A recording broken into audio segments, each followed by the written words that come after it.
Hey peeps, we are back.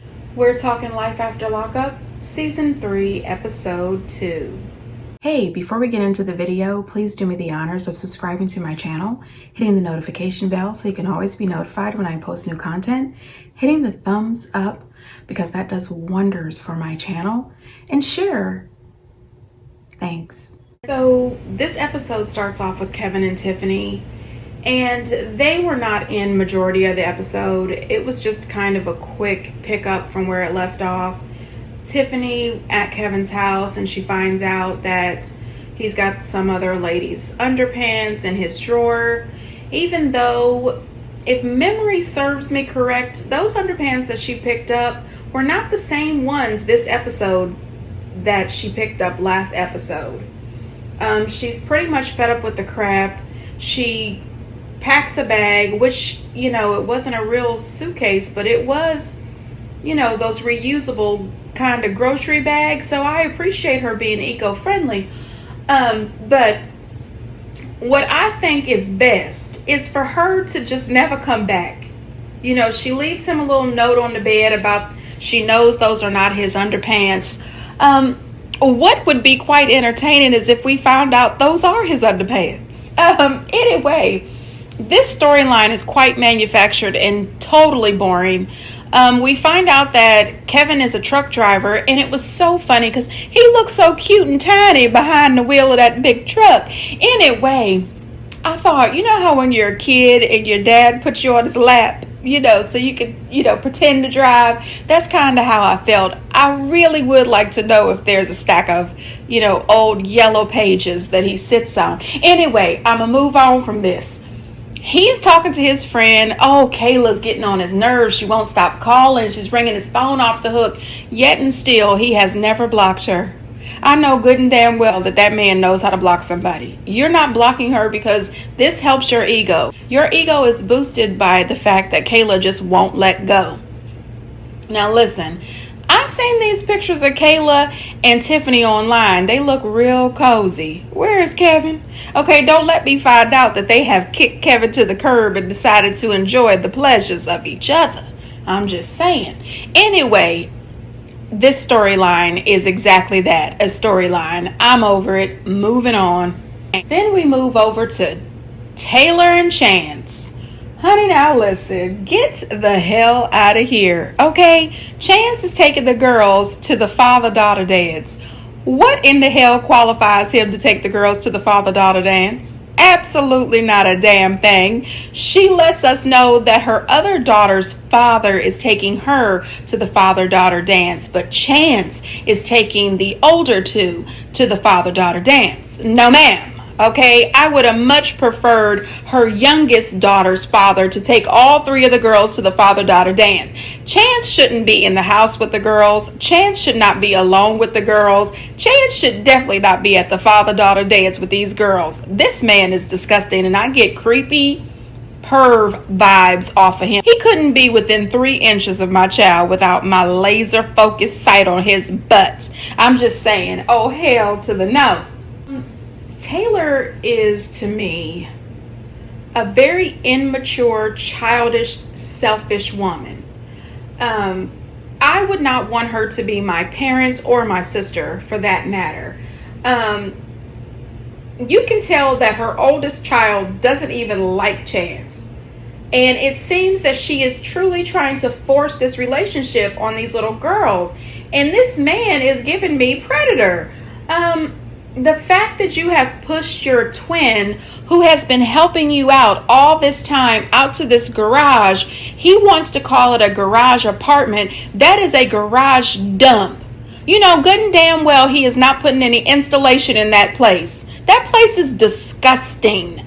There is a reason that Chance wants that sister out of that house. And there is also a reason that he wants the oldest daughter to have her own bedroom. She needs to open her damn eyes. For Taylor, it's all about Chance. What does Chance like? What does Chance want? Let's make Chance happy. She's not thinking about her sister or those children. This whole thing with Chance to me just says controlling 101, domestic abuse 101. Separate the person from their family and friends. I mean, did you guys see that apartment? It was like a shack. That nasty, dirty, beat up couch, no floors, exposed nails all over the place. Oh, God. Taylor has zero backbone. Bobby really does need to just move. You know, if you're not going to be able to stay there to be with your sister in the house to protect her, move. Get your own place. And did anybody notice that before he showed her the apartment, he blindfolded her? Why the hell blindfold her? As if you were about to show her something beautiful. You blindfolded her for this shit? I mean, good gracious alive. I don't know. I'm just saying, if I was Bobby, I would be disappointed in my sister. I would be disappointed in her as a mother, and I would be disappointed in her as a sister. Chance is running her house, and he hasn't even been home for 2 months yet, and he is in control of everything while she just sits back and is not watching or paying attention. And there is no way in hell he'd be at the dance touching my daughters and twirling them around town. I don't trust you, buddy. The fact that he was running around that house trying to get that garage put together within an hour, and they were forcing her to move into the garage that night. Oh, let's get you packed. Let's get you unpacked. What? Hell no. Girl, call a friend. Do something. Get the hell out of there. If I was Bobby, I wouldn't move so much as a keychain into that garage. I mean, get out of here. Deontay and Lindsay. So Lindsay is still on the hunt, trying to find someone to bail out her friend. She finally finds someone. She skips her interview and heads right off to meet up with somebody to bail her friend out. $789 to bail this dude out. I said, girl, you haven't even seen your child yet. You haven't laid eyes on Miley Grace. You are right at the place where you're supposed to interview for a job, and here you are running off to get somebody else out of jail that has nothing to do with you. That is not your problem. That is not your concern. And I was very happy to see that her current roommate / friend guy tells her, you know, he appreciates her loyalty to friendship. But at what point is she going to let the game go? Like, you need to let this game go so that you can be a better parent for Miley Grace. And he breaks down crying because he wants to be a better parent for his children too. Lindsay is full of shit, and Deontay is still an idiot. She sees Miley Grace, and let me just say, Miley Grace has gotten so tall. That little girl is absolutely beautiful. She really does look a lot like her mom. And she's making all these promises about how she doesn't want to go back to jail. She's going to do better by her. She is so sorry. And I'm just sitting there with my arms folded saying, yada, yada, yada, girl. We've heard it 1,000 times. And so has Miley Grace. And you are sitting here promising this girl that you are going to do better. You're not going to go back to jail while currently having 4 warrants. Honey, you're definitely going back to jail. And you won't get away from the same people, places, and things. This is going to be a problem, okay? And Brenda tells her, Brenda, her mama, makes this comment talking about she hopes Deontay isn't a con. Are you fucking kidding me? The con is your child. Lindsay, yeah, that girl. She's the damn con. But Deontay irritates me so bad. I want to like him. I want to love him. But I can't. Because he is always after an emotionally unavailable woman. Lindsay is a full-on mess. Nicole was a mess and, in my opinion, a bit of a drug addict. Allegedly. But come on now. Lindsay is a full-on issue. She is a ticking time bomb waiting to happen in Deontay's life. It just makes no sense to me that she would be willing to give up $789 of her money when she could be giving that money to her mother, who has been taking care of and supporting Miley Grace all this time. This is ridiculous. To hell with your friend. When she got out of jail, her number one priority should have been see my daughter, get a job, try to keep a job, try to stay in my daughter's life, maybe go back to school, get my own apartment, something. You know what? She don't even need to be thinking about having a man right now. Girl, get out of here, bail somebody out and skip a damn job interview. I would like to know, though, where is Deontay's mama and his friend? You know what? Somebody has got to get in touch with them. Deontay has picked up another criminal. And, he's driving 12 hours straight to get there to see her, talking about he didn't tell his mama because he knew she was going to be upset. That's exactly why you didn't tell your mama. And I don't think, as a mom, I would have told Miley about Deontay, whatever. She doesn't need to know about this. You don't have the best track record. Let's keep the focus on you and Miley Grace and your relationship and how you're going to be a better parent. You don't need to talk to her about a dude that you saw on last season of the show. Then you slid into his DMs and now all of a sudden you are so in love. You don't really know him. You're just now going to meet him for the first time. I don't think Miley needs to know about this. Let's get down in the comments. What do you think? Marcelino and Brittany. Now, honey, listen, we all know that this is fake as hell. Okay, so Brittany's sitting at home for hours waiting for Marcelino, trying to figure out where he is after he dropped the crying kids off with her and went on about his business. So 7 hours later, this dude shows up back home and she says, well, where have you been? And he says, out. Now, listen, I'm not married, okay? But I'd like to believe that if I was married and my husband was out for 7 hours after dropping these crying kids off in the middle of trying to sell a multi-million-dollar property and had disappeared for 7 hours and had not responded to my calls, and he came home and I said, hey, buddy, where have you been? And he gave me the out, okay? What is about to happen is you are about to be out, okay? I'm going to put your ass out.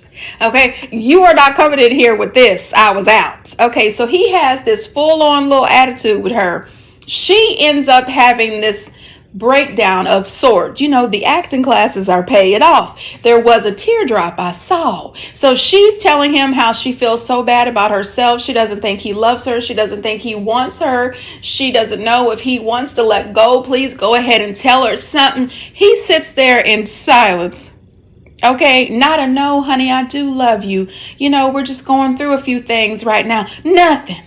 I said, well, what the hell? You're not even going to try to pretend to fight for this love? No, that's not part of the storyline. So then they go to the therapist, right? So they're in the middle of a therapy session and she is, again, attempting to try to cry to get some tears out here. Oh, God, I just don't think he cares about me anymore. He's looking at the word that starts with a P but sounds like corn, and he just hasn't touched me. We haven't had the sex and blah, blah, blah, blah. And he's just sitting there. And I thought, well, what kind of therapist is this? Because best believe Dr. Ken or that good doctor, Dr. Francis from Love and Marriage Huntsville, he would not have had any of that. None of that activity. You are going to participate in this therapy, fella. See, my thing is, in his confessionals, he talks a little bit about this threesome that happened last season. My thing is this. I have always said it is not a good idea to bring a third person into your marriage. Even if all three of you say you're on board, something always happens. Somebody gets attached to somebody and that third person gets pushed out. Doesn't anybody ever watch Discovery ID? There has been so many cases where people have brought the third person in and then another person in the relationship gets pushed out and somebody ends up dead. I'm just saying, watch Discovery ID. Anyway, I think what it was Brittany was so into Amanda that she showed all of her attention to Amanda, and Marcelino, he's gotten jealous. His feelings is hurt. What Marcelino didn't say, he didn't say that he was staying because he loves his wife. He said that he was staying because he wasn't going to step out on his family. Now, honey, listen, I don't believe in staying for the kids. I really don't, because that to me is even worse. So you're going to stay here with me and these kids pissed off and angry all the time, bitter and upset, when you really would rather be down the street with Tasha. Go on and be with Tasha, honey, so me and the kids can be happy and I can find me a new man. I'm just saying, if this was real, I would have a tiny bit of sympathy for both of them, but this is just for storyline and a check, so I don't give a damn. Moving on, Sean and Sarah. So, Sean says that he wants the kids to be at the wedding, but Kelly won't let the kids come to the wedding if she can't come as well. So he's having this conversation with Sarah, saying that he'd like to get the kids to be at the wedding. Sarah is doing too much. Did anybody think Sarah looks a little bit like Strawberry Shortcake?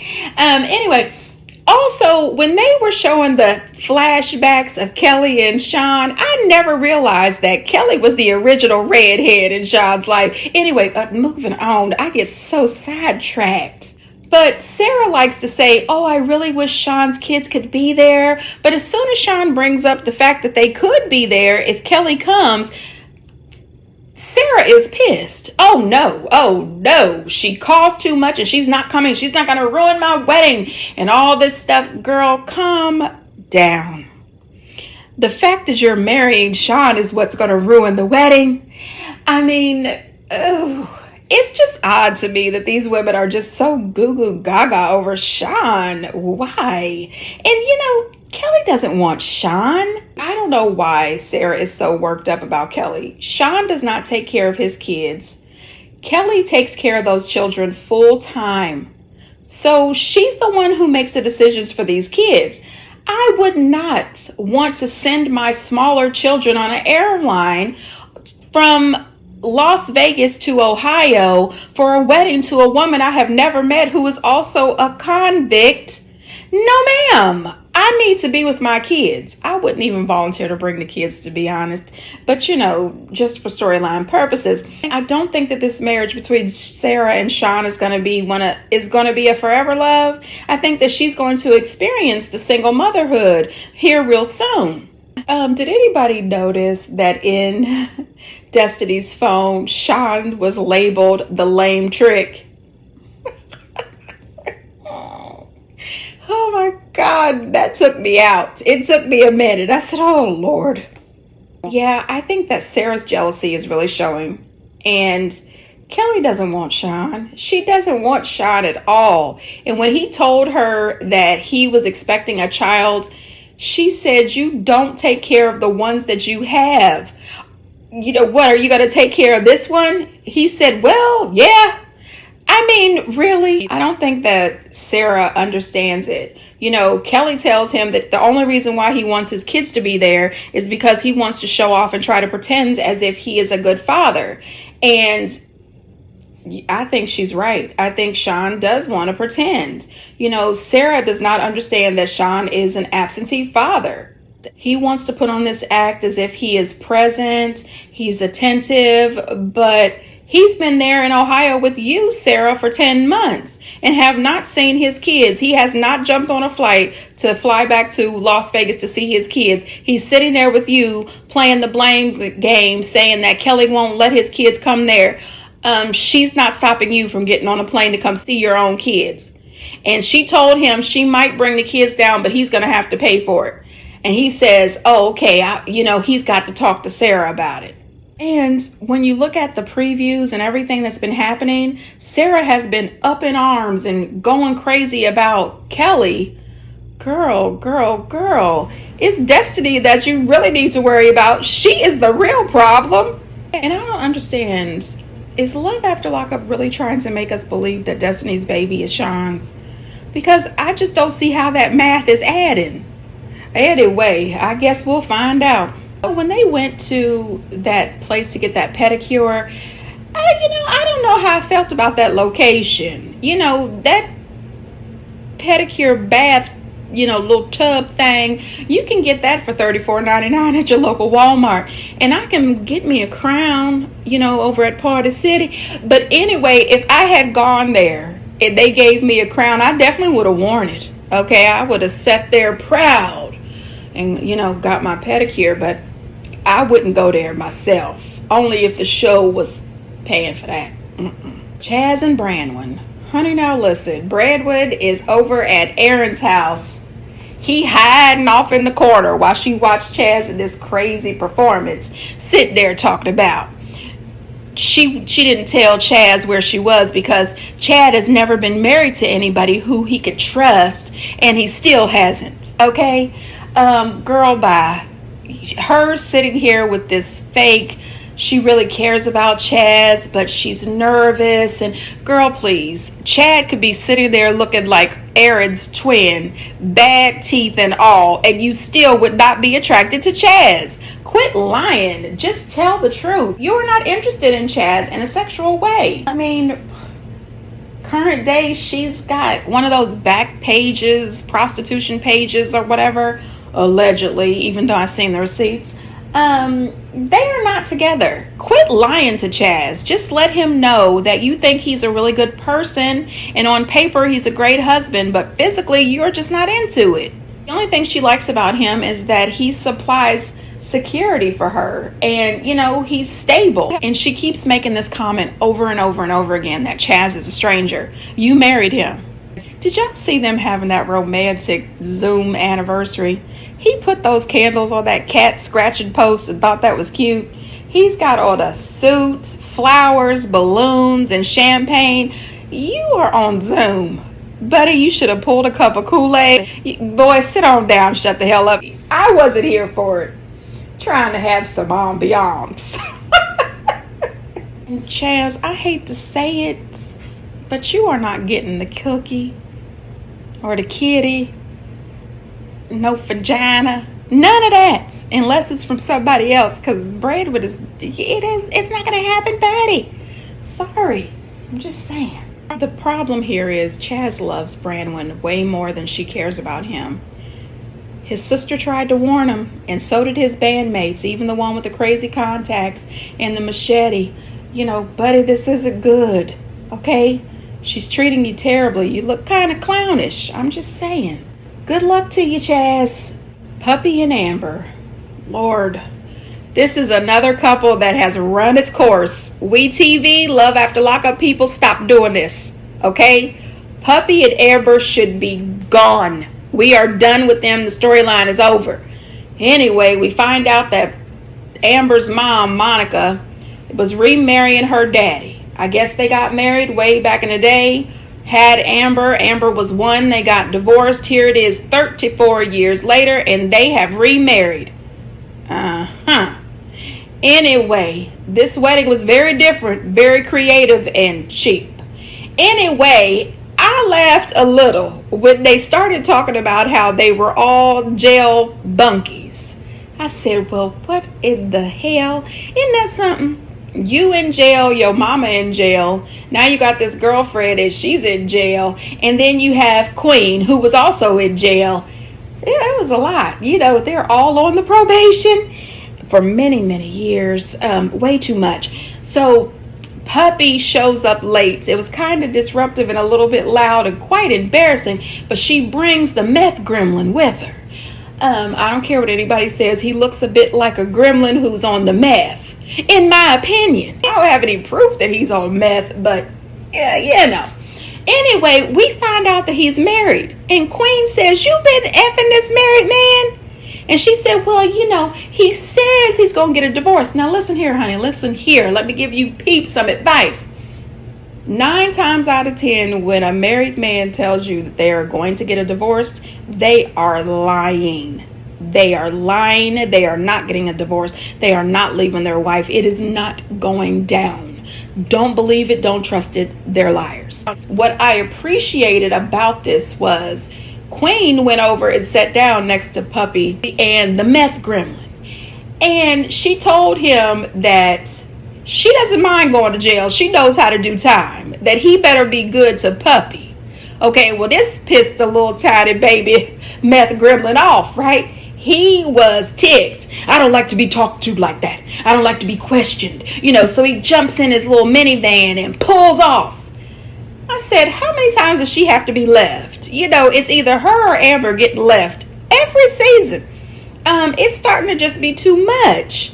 They are just fake and phony. But one thing I can tell you is if somebody ever approaches you and tells you that they know how to do time, be afraid. I would be doing a little double take. And, maybe I would leave like the gremlin left. Let me just tip out. Thank you, everybody, for inviting me. But I'm going to leave before Queen whoops my ass. That is a bit much, to tell somebody that. Puppy was sitting there talking to them about her relationship with Eric. She doesn't know what direction it's going to go, what she should do. I also appreciate Queen when she said, bitch, you need to figure it out. I agree with that. You've been back on the show. At least She's been on this show at least 2 or 3 seasons now, and she's always dazed and confused. Snap out of it, honey. Wake the fuck up, okay? Excuse the French, but you got to start making grown women decisions. You need to leave the meth gremlin. That's number 1. Number 2, you need some of them meetings, the AA meetings, because you're doing too damn much. And then you need to be back over at your mama's house taking care of your mama. Start with cleaning up that front yard or that backyard, okay? Somebody's going to get tetanus around there. And then work on yourself. Get your ass back into school. Do something. You are just a mess.